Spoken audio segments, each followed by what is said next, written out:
everybody. Thank you for joining in our presentation. Today, Heather, Babak, and I will be covering post-positivism. Hi, everyone. So the objectives for today is to provide the origins of post-positivism through positivism.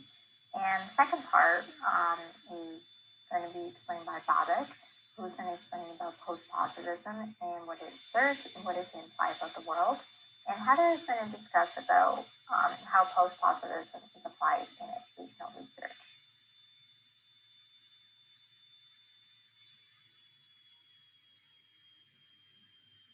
In the Western philosophy, positivism is a paradigm that is strictly applicable within the natural and social world. Hence, it rejects the metaphysical world, and knowledge is based on observable and measurable phenomena. Positivism is very much based on the empiricist model, and with that, it comes with certain doctrines. Here are a list of 4 types of doctrines, and there are, of course, much more.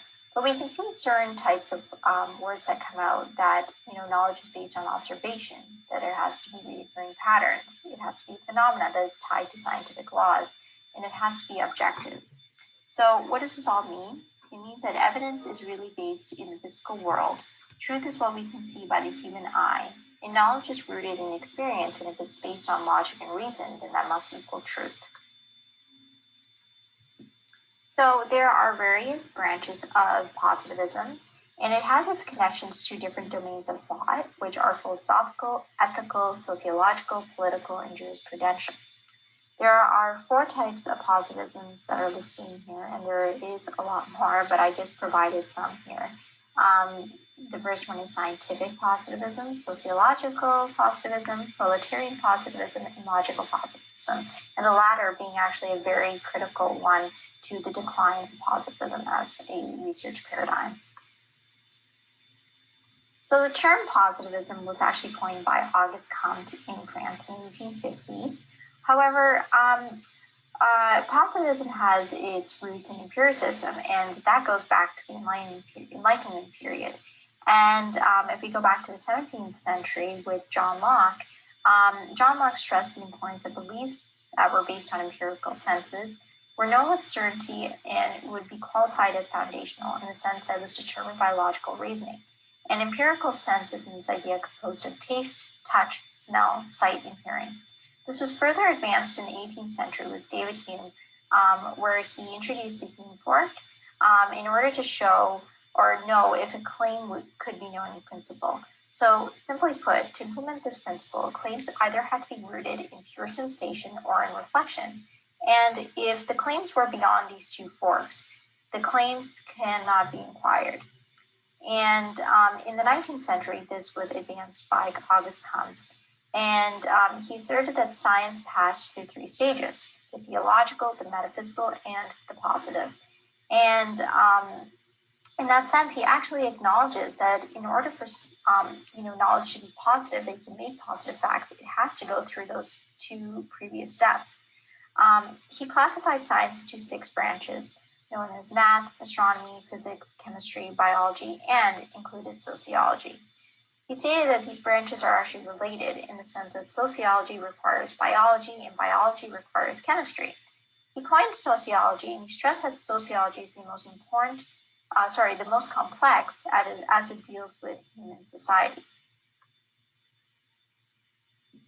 So in the early 20th century, positivism became one of the most important paradigms to follow, and it even, in fact, replaced pragmatism in the US, and it became seen as a progressive ideology, and especially amongst educational researchers. And it was a very much of a black and white paradigm. And in the 1920s, there was a new development called logical positivism, and it was developed at the University of Vienna. And this type of positivism proposed verifiability. And verifiability meant that knowledge was true if you could verify it. So verification is, defined by definitive truth and probable evidence. So an example from Higgs 2018, a black swan constitutes definitive proof that not all swans are white. A sample of white swans, provided no black swans were yet seen, only counts as probable evidence for the claim that all swans are white. So verification is also determined by an analytic-synthetic distinction. So a sentence can be analytic, and if a claim is supposed to be determined to be true or false, then it is synthetic. However, in the 1950s, there was an attack on logical positivism by W.B.O. Quine, and he argued that the analytic-synthetic claim was, to be honest, more conventional than really principled. And in the 1960s, there was a significant decline in positivism due to its very boxed up black and white paradigm that it led towards newer alternatives, and one of them was constructivism. In the previous slide, I discussed how positivism was on its way towards decline as a paradigm. This was due to how positivism was quite boxed in with a lot of limitations of knowledge and how to conduct research within a scientific method, while also having certain ethical limitations in how researchers were stating science as science and how this was criticized as conventional rather than principled knowledge, or how there was not really an approach to acknowledging biases. Therefore, newer alternatives were needed, and one approach to this was constructivism. In this chart provided by Paley and Lowford, positivism and constructivism are presented with extreme differences in regards to reality, knowledge, causation, and even methods. The key example is understanding the differences in reality, where we can see how boxed up positivism was in its singular reality, whereas constructivism allows for more diversity and pluralism in acknowledging realities. Another example is knowledge in the sense of how the inquirer is seen as a separate variable from the object of inquiry in positivism, whereas in constructivism, the knower and the known are part of the same variable in the sense that the knower is actively involved in what is known. Furthermore, positivism is strictly experimental and quantitative, whereas constructivism is more open to qualitative and interpretive inquiry. Constructivism was seen as an alternative. However, there was new ways to advance positivism and reject positivism as a paradigm by introducing post-positivism.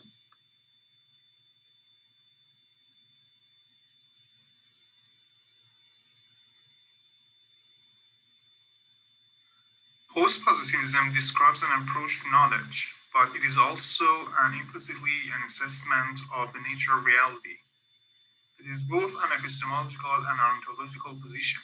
It may be simplistically defined as those approaches that historically succeeded positivism, for example, realism, but more seriously, it may be understood as a critique of positivist epistemology and ontology, in which positivist claims concerning both the objective nature of reality and the ability of science to discern that reality are rejected. Researchers critical of the positive approach are likely to argue that interesting insights are liable to be lost if one adopts positivism.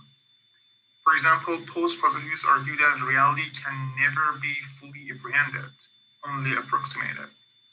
Post-positivism relies on multiple methods as a way of capturing as much of reality as possible.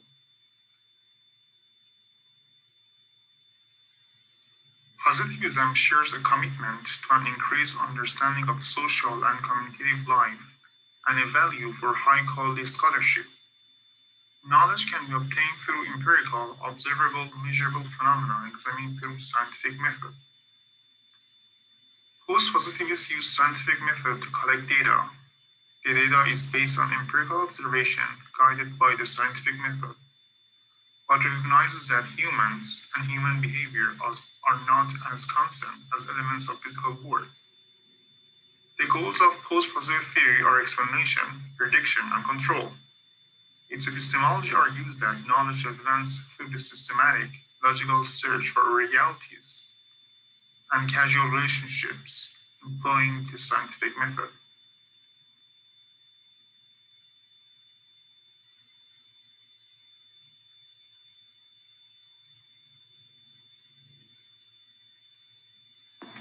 In line with the view that knowledge is seen as a current understanding, post-positivists see research as an opportunity to advance knowledge, to test hypotheses, and further theories about the world.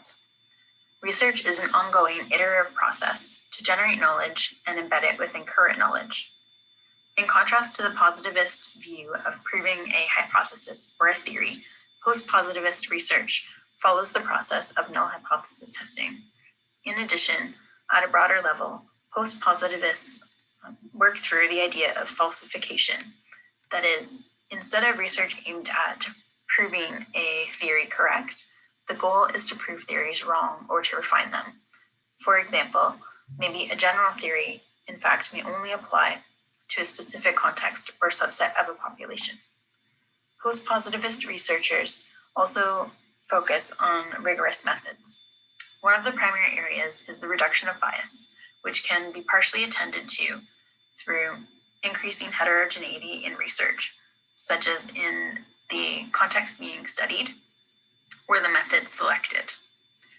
Attending to rigor also includes replication of findings across those heterogeneous contexts and/or methods, as well as careful, thoughtful selection of research instruments and methodology. The underlying epistemological views of postpositivism have an impact on the methodology used by researchers who ascribe to this viewpoint. Critical multiplism is said to be the postpositivist research methodology. Critical refers to the efforts to identify sources of bias and assumptions of methods and theories selected. Multiplism refers to the pluralistic nature in which a researcher can approach a phenomenon by way of research questions, methods, and analysis.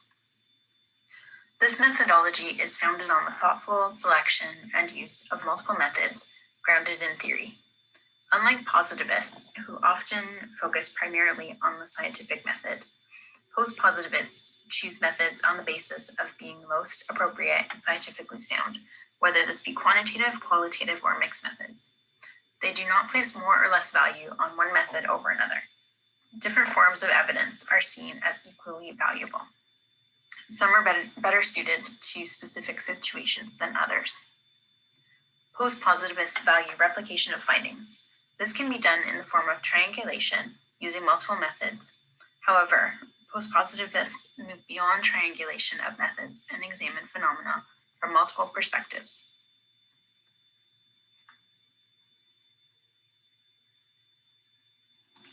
Researchers approaching their studies from a post-positivist view who follow critical multiplism generally follow a set of 6 steps. They first identify their research questions regarding the phenomena they wish to study. In this step, they may consider various stakeholders and the perspective they wish to study from. They then identify various methods and select the most suitable for the questions at hand. For any methods chosen, the inherent biases should be identified and consideration paid to managing those biases. There may be a number of analytic methods available. The researcher should choose the best methods suited to the research question and the data. They can also assess multiple ways to ensure that results are consistent, thus also reducing the bias due to the choice of the analytic model. Interpretations arising from results should be assessed critically. Attention should be paid to areas of convergence, and especially when results of different methods diverge. One should reflect on how their results fit into the current theories and other research. Strategies for dissemination of research should be included in the research plan. The goal of post-positivist research is to build on existing knowledge, so it's important to ensure that new knowledge is shared with other researchers, policymakers, and other knowledge users. Post-positivists value the intersection of multiple perspectives and multiple methods. This view can be especially fitting to the study of education. The interdisciplinary nature of a faculty of education, such as ours, provides for an opportunity for researchers from different backgrounds to collaborate. This not only increases the heterogeneity within the research, thus inherently reducing some of the bias, but also encourages different interpretations. Although replication and convergence are cornerstones of strong research evidence, a post-positive perspective also values the lack of convergence, which can safeguard against making overgeneralizations. This presentation covered 3 parts. The first being the origins of postpositivism through a history of positivism. Second part examined what postpositivism is and what it asserts and implies about the world. And the third covered postpositivism in educational research. I hope you enjoyed our presentation, and if you have any interesting insights or questions, let us know by emailing us. I actually have provided our emails on the next slide. Thank you.